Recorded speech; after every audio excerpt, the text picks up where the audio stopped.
আপনারা জানেন যে গোপালগঞ্জে এনসিপির যে বাহিনী সেখানে গিয়েছিল, যে খুনিরা সেখানে গিয়েছিল, প্রায় আমাদের অগণিত ছাত্রলীগ যুবলীগের নেতাকর্মীকে, নিরস্ত্র মানুষের উপর তারা হামলা করেছে, জাতির পিতা সম্পর্কে কটূক্তি করেছে, বঙ্গবন্ধু কন্যা শেখ হাসিনা সম্পর্কে কটূক্তি করেছে।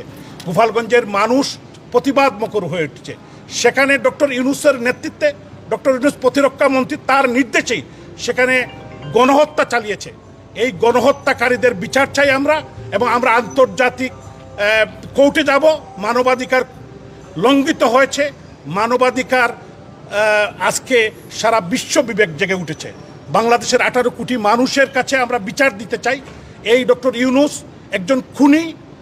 5ই অগাস্টে জোর করে ক্ষমতা দখল করে আজকে সারা বাংলাদেশে যারা মুক্তিযুদ্ধের সপক্ষের শক্তি, যারা আওয়ামী লীগের নেতাকর্মী, যুবলীগ ছাত্রলীগের নেতাকর্মীর উপর নির্যাতন, নিপীড়ন তারা করছে, হত্যা করছে। 1200-র উপরে নেতাকর্মীকে হত্যা করেছে।